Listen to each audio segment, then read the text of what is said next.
The summer heat of 2024 pressed against the windows of the old Victorian house on Maple Street in Cedar Falls, Iowa, as Sarah Mitchell climbed the creaking wooden stairs to the attic for what she thought would be the last time. At 38, she had spent the better part of 3 weeks sorting through her late grandmother's belongings, preparing the house for sale. The weight of grief sat heavy on her shoulders, mixed with the overwhelming task of deciding what to keep and what to let go from a lifetime of accumulated memories. Her grandmother, Eleanor Wells, had passed away peacefully in her sleep just a month ago at the age of 91. Eleanor had been more than a grandmother to Sarah. She had been a mother figure, a confidant, and the anchor that kept their small family grounded through decades of uncertainty and pain. If you're watching this story unfold, please take a moment to subscribe to our channel and let us know in the comments where you're watching from. We love connecting with viewers from around the world. Now, back to Sarah's discovery that would change everything she thought she knew about her family's history. The attic was stifling, filled with the musty smell of old wood and forgotten things. Dust motes danced in the shafts of afternoon sunlight that filtered through the small circular window at the far end.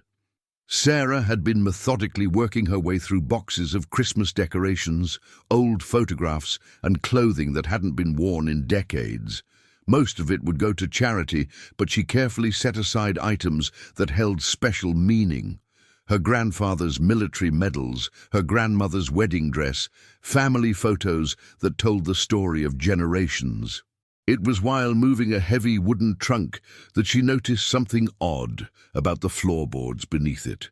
One section seemed slightly raised, as if the wood had warped over time.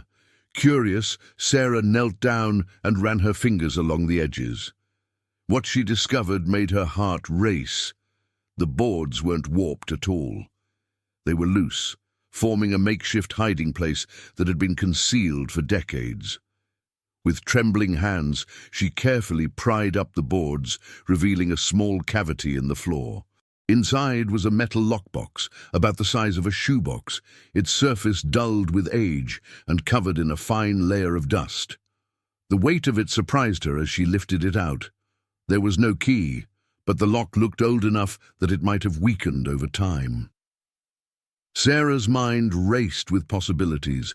Why would her grandmother hide something in the attic floor? What could be so important that it needed to be concealed for all these years? Sarah carried the box downstairs to the kitchen, the same kitchen where her grandmother had made countless meals, where they had shared stories over cups of coffee, where Eleanor had comforted her through every heartbreak and celebrated every triumph. The familiar surroundings felt different now, charged with the possibility that everything she thought she knew about her family might be about to change. She set the box on the worn wooden table and examined it more closely. The metal was steel, painted green originally, though much of the paint had chipped away over the years. There were no markings, no indication of what it might contain or when it had been hidden. The lock was indeed old, and after some careful manipulation with a screwdriver from her grandmother's tool drawer, Sarah managed to work it open. The first thing she saw was a manila envelope, yellowed with age, with Sarah written across it in her grandmother's distinctive handwriting. Beneath the envelope were newspaper clippings, photographs, and what appeared to be official documents. With hands that shook slightly from anticipation and dread, Sarah opened the envelope and began to read the letter inside. "My dearest Sarah," it began, "if you are reading this, then I am gone, and the time has come for you to know the truth about what happened to your family in 1992. I have carried this burden for 32 years, and I pray that you will find it in your heart to forgive an old woman for keeping such a terrible secret for so long." The letter continued, but Sarah found herself unable to focus on the words as their meaning began to sink in. Her family, the family she had never known, the family that had vanished when she was just 6 years old, leaving her to be raised by her grandmother. There was more to their disappearance than anyone had ever told her. The official story had always been that her parents, Rebecca and David Mitchell, along with her older sister Emma, had been traveling from their home in Minnesota to visit relatives in Colorado when they simply vanished. Their car was found abandoned at a rest stop along Interstate 80 in Nebraska, with no signs of struggle, no indication of what had happened to them. Sarah had grown up with only fragments of memories from before the disappearance. The sound of her mother's laughter, the way her father would lift her onto his shoulders, her sister Emma reading to her before bedtime. Eleanor had done her best to keep their memory alive, while also helping Sarah build a new life, but there had always been an undercurrent of sadness, a sense that important pieces of the story were missing. Now, sitting in her grandmother's kitchen with the contents of the hidden box spread before her, Sarah realized that Eleanor had known far more than she had ever let on. The newspaper clippings dated back to the weeks following the disappearance, but they weren't just reports about the missing family. Some of them were about other incidents, other unexplained disappearances along the same stretch of highway. There were articles about a truck driver who had reported seeing strange activities at an abandoned farm near the Nebraska-Colorado border, and about a private investigator who had been asking questions about the Mitchell family disappearance just days before he himself had gone missing. Among the documents was a hand-drawn map, crude but detailed, showing a route that diverged from the main highway. Someone had marked specific locations along this alternate route, with notes scrawled in the margins that Sarah couldn't quite decipher. There were also photographs. Some of them were family pictures she had never seen before, showing her parents and sister in the weeks leading up to their disappearance. But others were more disturbing, grainy images of rural properties, of vehicles that didn't belong, of people whose faces had been circled in red ink. As Sarah continued to examine the contents of the box, she began to understand that her grandmother had never stopped investigating the disappearance. Eleanor had spent years collecting information, following leads and documenting her findings. But why had she never shared this with the police? Why had she kept it all hidden for more than 3 decades? The answer came in the form of a letter from a lawyer, dated just 6 months after the disappearance. The letter warned Eleanor to stop her investigation, claiming that she was interfering with an ongoing federal case, and that continued interference could result in serious consequences, not just for her, but for Sarah as well. The implication was clear. Someone with significant power wanted the Mitchell family disappearance to remain unsolved, and they were willing to threaten an elderly woman and a young child to ensure their silence. But now Eleanor was gone, and Sarah was no longer a vulnerable 6-year-old girl. She was a grown woman with resources, connections, and most importantly, a burning need to know what had really happened to her family. The contents of the metal box weren't just clues to a decades-old mystery. They were a roadmap to the truth that someone had worked very hard to bury. Sarah spent the rest of the evening poring over every document, every photograph, every scrap of information her grandmother had collected. Slowly, a picture began to emerge of a conspiracy that went far deeper than a simple roadside disappearance. Her family hadn't just vanished, they had been targeted, and their disappearance had been covered up by people who wielded considerable influence. The question now was whether Sarah would have the courage to finish what her grandmother had started, knowing that the same forces that had silenced Eleanor might come for her as well. As night fell over Cedar Falls, Sarah made a decision that would change everything. She picked up her phone and dialed the number for the county sheriff's office. When the dispatcher answered, Sarah took a deep breath and said, "My name is Sarah Mitchell, and I have new evidence about a missing persons case from 1992. I think it's time to reopen the investigation into the disappearance of the Mitchell family." The dispatcher's response was immediate and unexpected. After a brief pause, she said, "Ma'am, I'm going to transfer you to Detective Rodriguez. She's been waiting for your call for a very long time." Sarah's blood ran cold as she realized that her decision to come forward had been anticipated, perhaps even orchestrated. The conspiracy her grandmother had uncovered was still alive, still active, and now Sarah found herself at the center of a web that had been spinning for more than 30 years. Detective Maria Rodriguez arrived at the house within an hour, accompanied by 2 federal agents whose credentials identified them as members of a task force Sarah had never heard of. Rodriguez was a woman in her late 40s, with kind eyes and a gentle demeanor that immediately put Sarah at ease. But the federal agents remained silent and watchful, their presence both reassuring and ominous. "Ms. Mitchell," Rodriguez began as they settled around the kitchen table, "I need you to understand that what you've discovered tonight has implications that go far beyond your family's disappearance. Your grandmother was right to be careful, and you're right to be scared. But you're also right to want answers, and I think we can finally give them to you." Rodriguez explained that she had been working the Mitchell case for the past 5 years, ever since she had transferred to Cedar Falls from the Denver Police Department.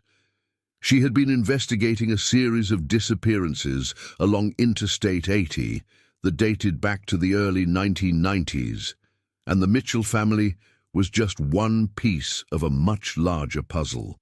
The federal agents, she revealed, were part of a joint task force that had been tracking a human trafficking operation that had used isolated stretches of highway to target families and individuals who were unlikely to be missed immediately. "Your family wasn't random victims," Rodriguez continued, her voice heavy with sympathy. "Your father, David, was a journalist who had been investigating corruption in the trucking industry. He'd uncovered evidence of a network that was using legitimate trucking operations as cover for moving people across state lines. Your mother, Rebecca, was a social worker who had been asking questions about missing children in the foster care system. Together, they had stumbled onto something that powerful people wanted to keep hidden." The revelation hit Sarah like a physical blow. Her parents hadn't just been innocent victims of a random crime. They had been murdered because they were trying to expose the truth about crimes against vulnerable people. Their work, their dedication to justice, had cost them their lives and had torn apart their family.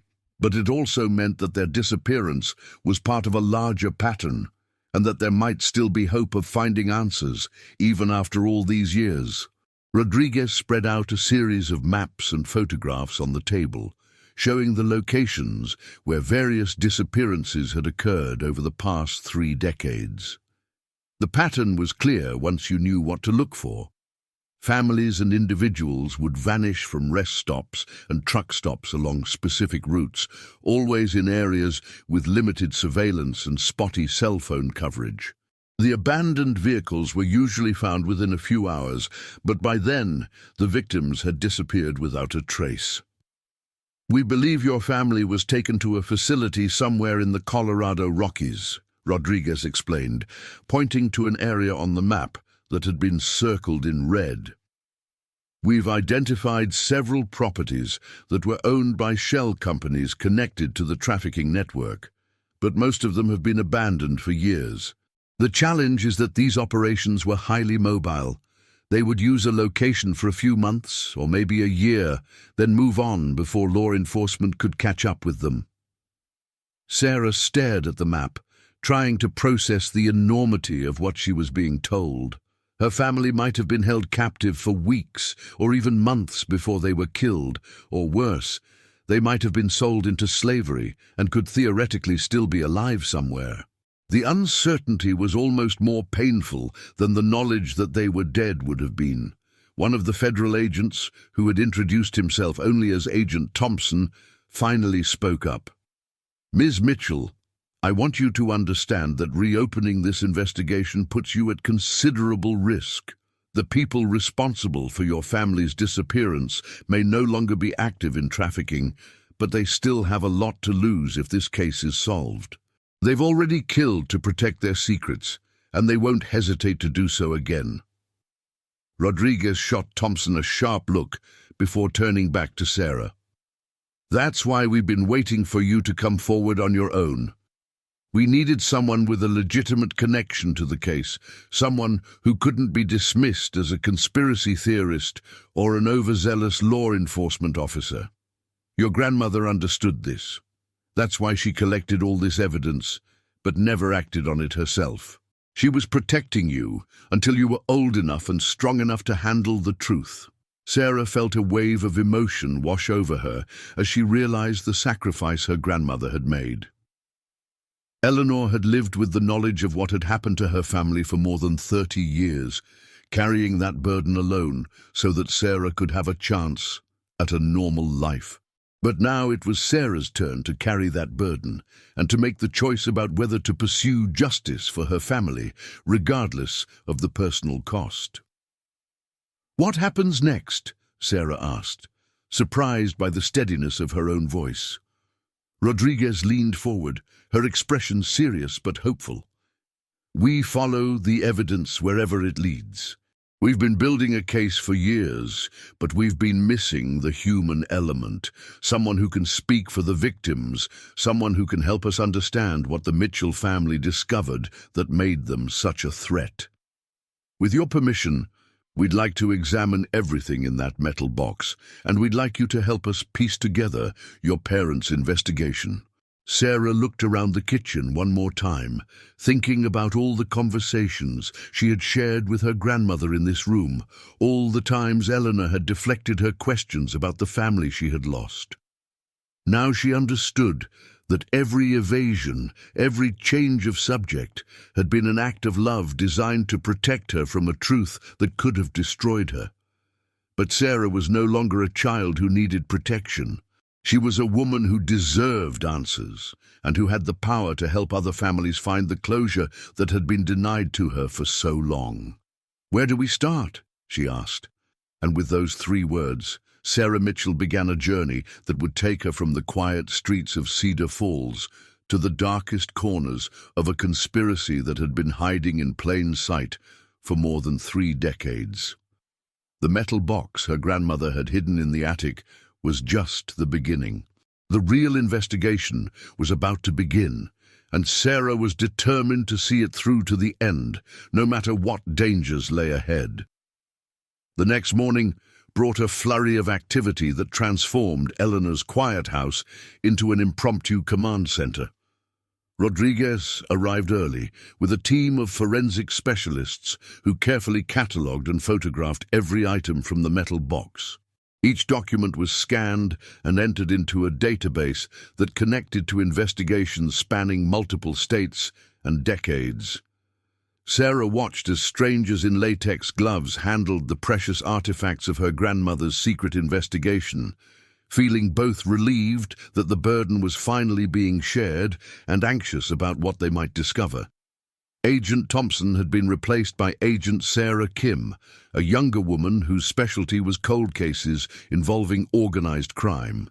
Kim explained that the original agent had been reassigned for reasons of operational security. Apparently, there were still people within various agencies who might have connections to the trafficking network, and the task force had learned to be extremely cautious about information sharing. "Your grandmother was remarkably thorough," Kim observed as she examined the hand-drawn map. "These notations correspond to several locations we've been investigating independently.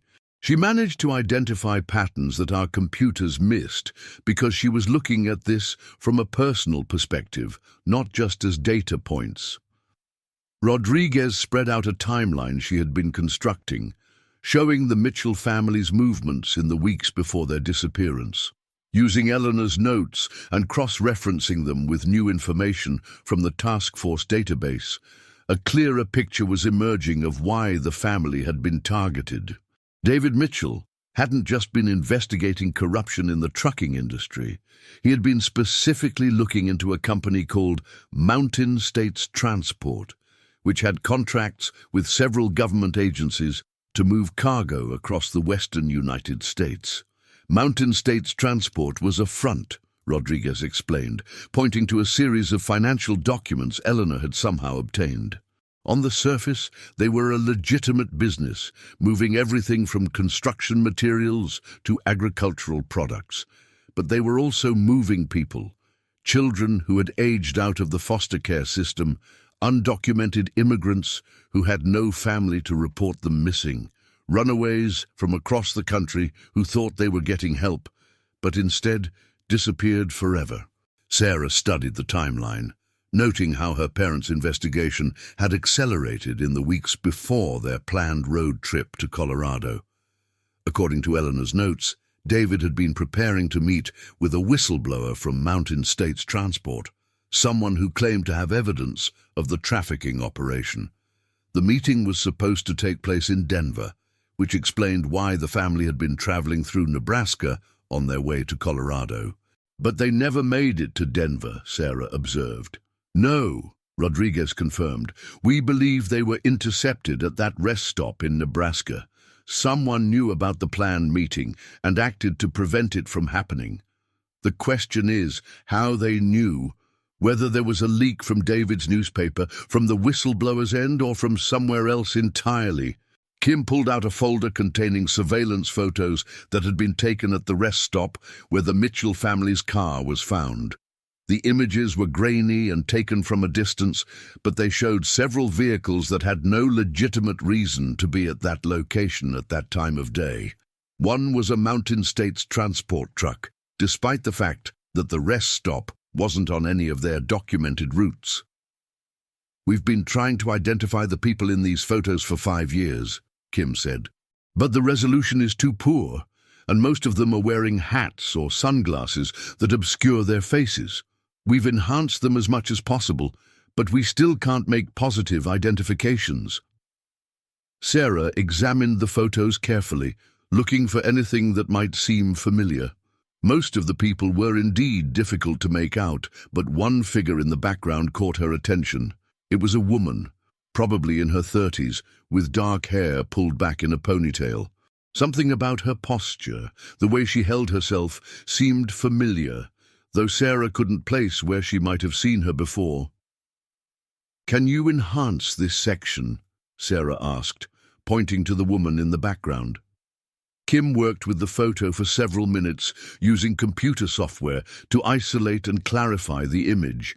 When she was finished, Sarah felt her breath catch in her throat.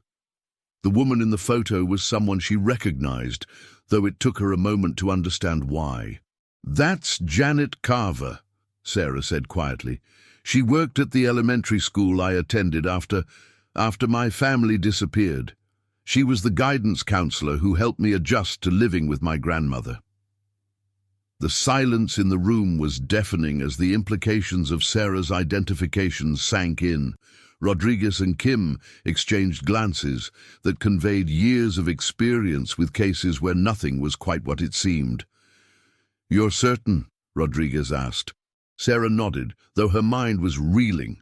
Janet Carver had been one of the few bright spots in those difficult early years after the disappearance. She'd been patient and kind, helping a traumatized 6-year-old process the loss of her family and adjust to a new life. The idea that Janet might have been connected to the very crime that had orphaned Sarah seemed impossible, yet there she was, in a surveillance photo taken at the scene where Sarah's family had vanished. "We need to find Janet Carver," Kim said, already reaching for her phone. If she was involved in the trafficking operation, she might have been placed at the school specifically to monitor Sarah, to make sure she didn't remember anything that could be dangerous to the network. The thought that her childhood trauma had been compounded by the presence of someone connected to her family's disappearance made Sarah feel physically ill. How many conversations had she had with Janet about missing her parents and sister? How many times had Janet comforted her while secretly knowing exactly what had happened to them? The betrayal felt almost as devastating as the original loss. Rodriguez placed a gentle hand on Sarah's shoulder. "I know this is overwhelming, but this identification could be the break we've been looking for. Janet Carver might be the key to unraveling the entire network." Over the next several hours, the team worked to build a profile of Janet Carver's life and activities. They discovered that she had left the elementary school abruptly in 1995, just 3 years after Sarah's family disappeared. Her employment records showed a pattern of short-term positions at schools and social service agencies across several states, always in communities where families had recently experienced tragedies or disappearances. She was a cleaner, Kim explained. Her job was to monitor the survivors, to make sure they didn't remember or discover anything that could threaten the operation. She probably had similar relationships with dozens of children over the years, all of them victims of the same network that killed their families. The realization that there were other survivors, other children who had grown up not knowing the truth about what had happened to their families, gave Sarah a sense of purpose that helped override her feelings of betrayal and anger. Janet Carver's identification was indeed the break the investigation needed, but it was also evidence that the trafficking network had been far more extensive and sophisticated than anyone had realized. Rodriguez pulled up a map showing Janet's various employment locations over the years. The pattern was clear. She had followed a circuit that corresponded exactly with the locations where families had disappeared. She had been part of the operation for decades, possibly from the very beginning. The good news is that we have a current address for her, Rodriguez said. She's been living in Missoula, Montana for the past 8 years, working as a private counselor specializing in trauma therapy. The irony is almost too much to bear. Sarah felt a surge of anger at the thought of Janet Carver profiting from the very type of trauma she had helped create. How many other families had been destroyed by the network Janet served? How many other children had been manipulated and monitored by someone they trusted? "I want to confront her," Sarah said suddenly. "I want to look her in the eye and demand answers about what happened to my family." Kim shook her head immediately. "That's too dangerous. If Janet realizes we're onto her, she could disappear again, and we might never get another chance to question her. We need to approach this carefully, with proper surveillance and backup." But Rodriguez looked thoughtful. "Actually, a confrontation might be exactly what we need. Janet has been living a normal life for 8 years now. She probably thinks she's safe, that the past is behind her. An unexpected visit from one of her former victims might rattle her enough to make mistakes." The plan they developed was risky, but elegant in its simplicity. Sarah would travel to Missoula under the pretense of seeking therapy for unresolved childhood trauma. Janet's practice specialized in exactly that type of case, so a request for an appointment wouldn't seem unusual. Sarah would be wired for sound, and the team would be positioned nearby to provide support if the situation became dangerous. "Remember," Rodriguez cautioned as they prepared for the trip to Montana, "Janet Carver has been living a lie for decades. She's probably convinced herself that what she did was justified or that she was just following orders. Don't expect her to break down and confess everything immediately. People like her are experts at compartmentalization and denial." Sarah spent the flight to Montana reviewing everything they knew about Janet's role in the trafficking network. According to the task force's research, she had likely started as a low-level operative, perhaps someone who had been trafficked herself and then recruited to help manage other victims. Over time, she had proven valuable enough to be given the sensitive assignment of monitoring survivors and ensuring their silence. The fact that Janet had been able to maintain her cover for so long suggested that she was intelligent, patient, and completely ruthless when necessary. Sarah would need to be extremely careful not to reveal too much too quickly, while still gathering enough information to advance the investigation. Missoula was a college town nestled in a valley surrounded by mountains, the kind of place where someone could easily disappear into a quiet life of anonymity. Janet's office was in a converted Victorian house, not unlike Eleanor's home in Cedar Falls, though Sarah tried not to read too much into the similarity. The waiting room was decorated with soothing colors and comfortable furniture, designed to put traumatized clients at ease. When Janet appeared to greet her new client, Sarah felt a shock of recognition despite the 32 years that had passed. Janet was now in her 60s, her dark hair streaked with grey and her face lined with age, but her voice was exactly the same, warm, gentle, and utterly trustworthy. It was the voice that had comforted a grieving child, the voice that had helped Sarah process her loss and begin to heal. The voice, Sarah now realized, of someone who had known exactly what had happened to her family and had chosen to hide that knowledge for more than 3 decades. "Sarah," Janet said with what appeared to be genuine warmth, "I'm so glad you decided to reach out. I know it can't have been easy to make this appointment." Sarah followed Janet into her office, acutely aware of the recording device hidden in her jacket and the team of federal agents positioned around the building. Everything in the room was designed to encourage openness and trust. Soft lighting, comfortable chairs arranged to facilitate conversation, tissues placed strategically within easy reach. "I've been struggling with some childhood memories," Sarah began, sticking to the script she had rehearsed. "Things that don't quite make sense, gaps in my recollection that I'd like to understand better." Janet nodded encouragingly. "That's very common for people who experience trauma at a young age. The mind often protects us by blocking out details that are too painful to process. Can you tell me a little about what you're hoping to remember?"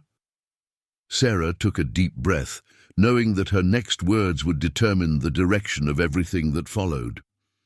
"I'm trying to understand what really happened to my family when I was 6 years old.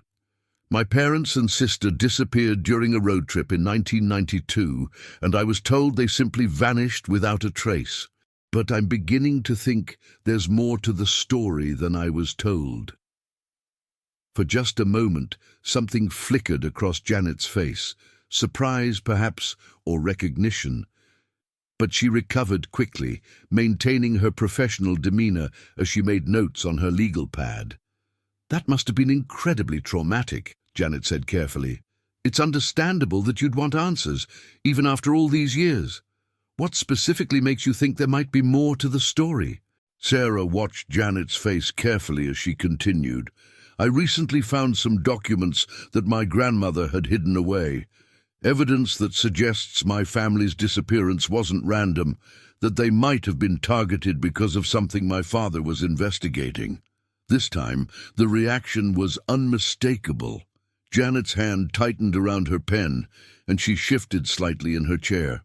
She was trying to maintain her composure, but 32 years of living a lie had not prepared her for this moment. "That sounds like a very difficult discovery," Janet said, her voice still professionally neutral, but with an undercurrent of tension that hadn't been there before. "Sometimes, when we're desperate for answers, we can see patterns or conspiracies that aren't really there. Grief can make us interpret coincidences as something more sinister." Sarah leaned forward slightly, meeting Janet's gaze directly. "But what if they're not coincidences? What if there really was a conspiracy? And what if some of the people involved are still alive today, still living normal lives while the families they destroyed never got justice?" The silence that followed felt electric with tension. Janet set down her pen and folded her hands in her lap, and when she spoke again, her voice had changed. The warm, therapeutic tone was gone, replaced by something harder and more calculating. "Sarah," Janet said quietly, "I think you should be very careful about the path you're choosing to go down. Some doors, once opened, can never be closed again. Sometimes the truth is more dangerous than the mystery." It was a threat, thinly veiled but unmistakable. Sarah felt her heart racing, but she forced herself to remain calm. Janet had just confirmed that she knew more than she was saying, and that she viewed Sarah's investigation as a threat. "Are you speaking from professional experience?" Sarah asked, "or personal experience?" Janet stood up abruptly, walking to the window that overlooked the quiet street outside. She stood there for a long moment, and when she turned back to Sarah, her entire demeanor had changed. The mask of the caring therapist had fallen away, revealing someone much colder and more dangerous underneath. "I think this session is over," Janet said firmly. "I don't think I'm the right therapist for your particular needs." But Sarah wasn't ready to leave, not when she was so close to getting answers. "I remember you, Janet. I remember you from Cedar Falls Elementary School.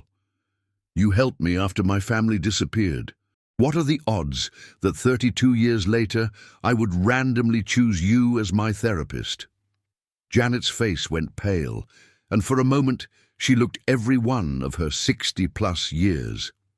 The weight of decades of deception seemed to settle on her shoulders all at once. "You don't understand what you're dealing with," Janet said, her voice barely above a whisper. "You don't understand the kind of people who are involved in this, or what they're capable of. Your grandmother kept you safe by keeping you ignorant. Don't throw that away now." "My grandmother is dead," Sarah replied, standing up to face Janet directly. "And I'm not a 6-year-old child anymore. I'm a grown woman who deserves to know what happened to her family, and I'm not going to stop looking until I find out." Janet studied Sarah's face for a long moment, and something in her expression seemed to shift. Perhaps it was resignation, or perhaps it was relief at finally being able to drop a pretense she had maintained for so long. "They killed them," Janet said suddenly, her voice cracking with emotion. "Your parents and your sister. They killed them because your father found out about the children, about what we were doing to them. He was going to expose everything, and they couldn't let that happen." Sarah felt the room spin around her as the confirmation she had been seeking finally came. Her family hadn't just disappeared, they had been murdered, executed to protect a conspiracy that had destroyed countless other lives.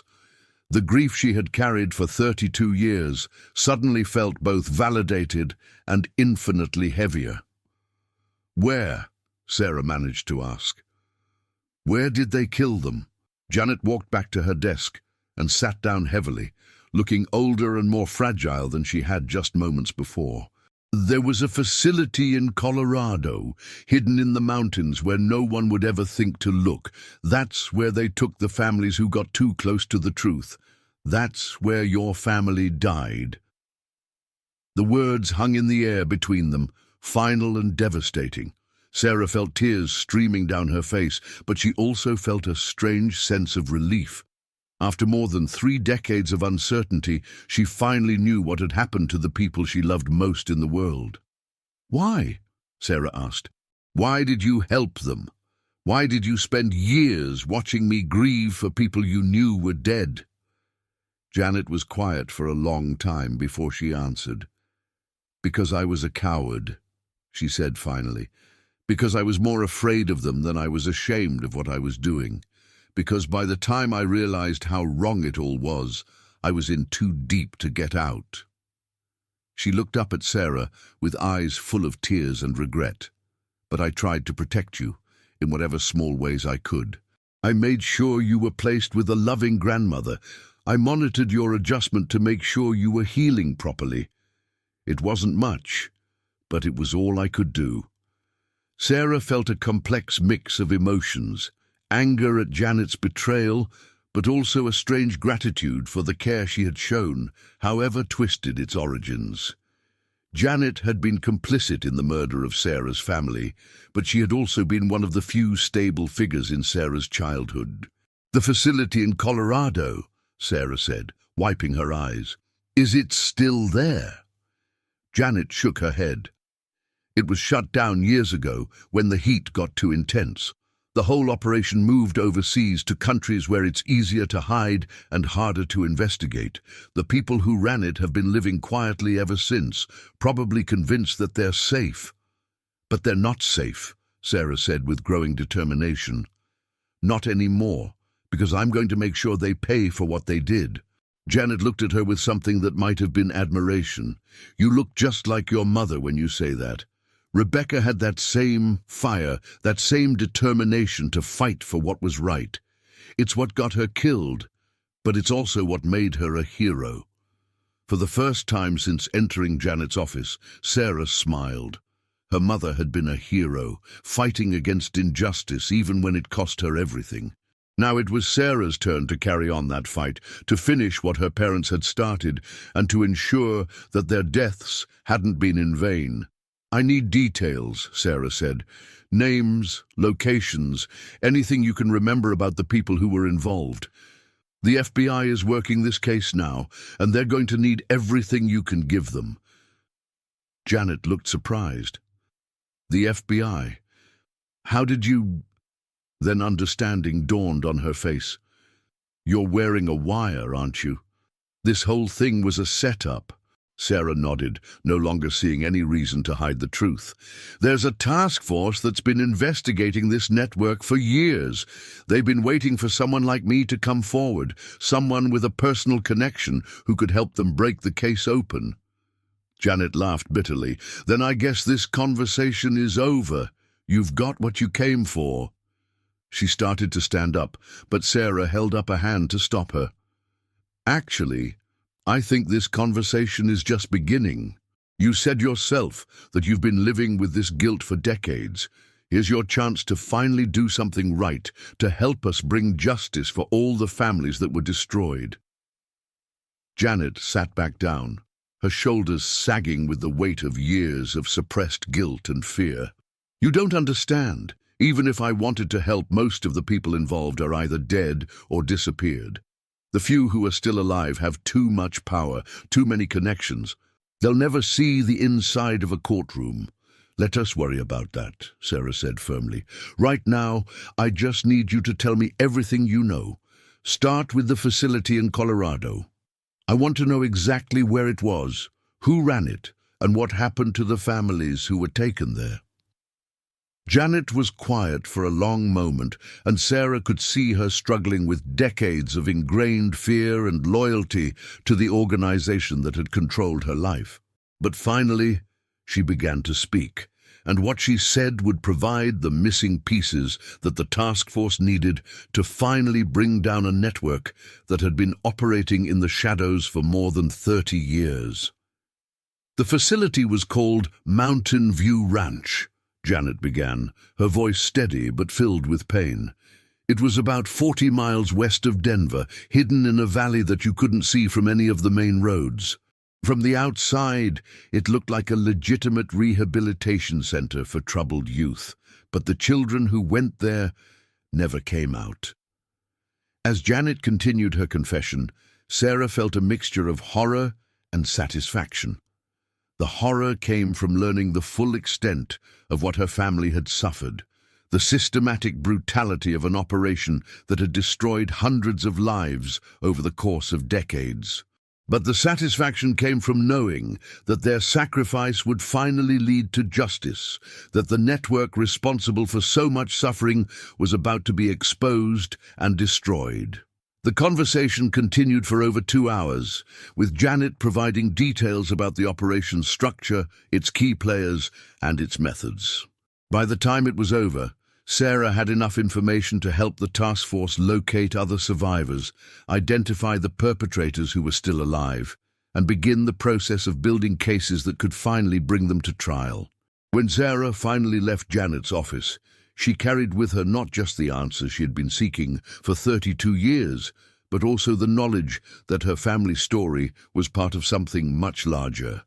A testament to the courage of people who risk everything to fight against injustice, and a reminder that even the most carefully hidden truths eventually come to light. The investigation that followed Janet's confession would take another 2 years to complete, involving law enforcement agencies across multiple countries and resulting in the arrest of dozens of individuals connected to the trafficking network. Several high-profile figures, including politicians and business leaders, would be implicated in the conspiracy, leading to one of the largest organized crime prosecutions in American history. But for Sarah, the most important outcome was much simpler and more personal.